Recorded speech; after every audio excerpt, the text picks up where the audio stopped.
Deepti Kalaron is with me on the set to take a look at the main stories today from around the world. Hi, Deepti. Hi, Lots of reaction to that historic meeting for the first time in over 2 years between North and South Korea. That's right. That historic meeting appeared to have bore some fruit. North Korea has now agreed to send a large delegation to next month's Winter Games in the South Korean city of Pyeongchang.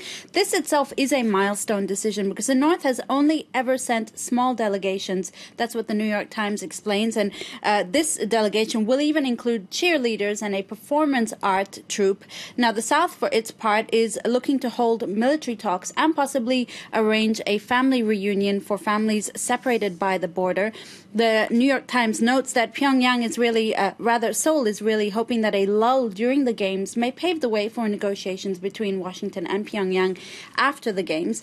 Not everyone buys into it, though. Let's show you a cartoon from the Dutch cartoonist Arend van Dam, who's got a pretty cynical take on this meeting, where in the top left corner you see the two Koreas at war, then they're shaking hands, then North Korea is running circles around South Korea, and at the end essentially creating a black hole into which South Korea disappears. So can we really trust North Korea? That's a question being asked. There's a lot of focus as well today on Belgium, where the 4-year-old coalition government there is on the verge of collapse over a migrant scandal. That's right. That's what some papers are saying, that they may be on the verge of collapse. The centre-right coalition government is led by Prime Minister Charles Michel. Now, the immigration minister is called Theo Franken. He's from one of those coalition partners, the Flemish Nationalist Party, the N-VA party. A federal investigation is now looking into claims that back in 2015, under pressure to deal with Europe's migrant crisis, Franken may have invited Sudanese officials to Belgium to help pick out the people that should be deported back to the country. So obviously the officials picked out their opponents, their rivals, and these people were allegedly tortured once they returned home. Now, Franken is facing calls for dismissal, for his own dismissal, and the head of his party, Bart de Wever, has threatened to actually pull his party out of the coalition government if Franken is fired. Now, Prime Minister Charles Michel said he will not tolerate any blackmail, and it's really warranted an angry editorial from the Belgian paper Le Soir, which says if Franken did something wrong, he should be duly punished for it. This is basic political dignity, they say, and slam the party leader, Bart de Wever, for what they see as political blackmail.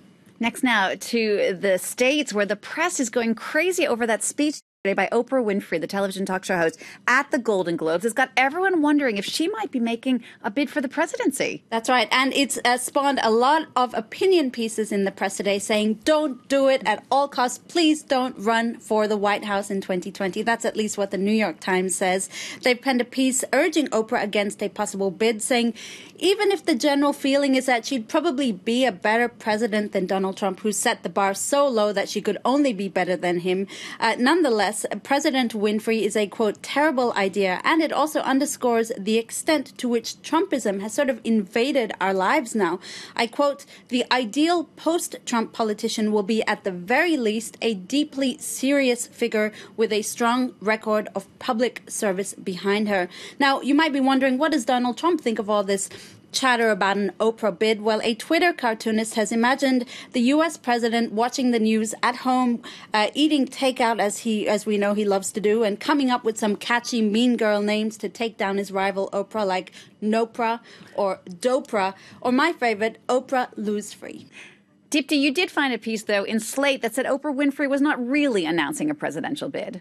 So they say, guys, calm down. She wasn't launching a bid. What she was trying to do was mobilize people who could possibly launch a bid in 2020 and beyond. Her real message was that the rest of us need to take action about the current state of political affairs. It was also a particularly powerful charge to young girls watching at home to tell their own stories, to fight their own injustices and fight for their own values. That was the real message. Deepti, you've got some environment news for us now, and a crisis is looming in the Pacific Ocean's largest green sea turtle rookery. Well, green sea turtles are a species which are temperature dependent for their sex determination. Basically means that turtle hatchlings, the sex of turtle babies depends on how warm the sand is. In warmer sands, females hatch, and in colder sands, males hatch. Well, a paper came out yesterday warning that two species in particular on the Australian Great Barrier Reef have been producing primarily females for the past 2 decades, and now we're looking at what they say could be a complete feminization of the species due to warmer temperatures, heating up sands where the turtles lay their eggs. Now, it's not irreversible, but like many warnings, it is really a call that something needs to be done now, or else this species risks being eliminated completely. That's fascinating. I'd never heard that before. All right, just to wrap up now, there is a picture that's making the front page of the British tabloids today. That's little Princess Charlotte, who started nursery school. That's right. It's a really cute picture, and it's been published across many of the British tabloids, and it's really one of those pictures that just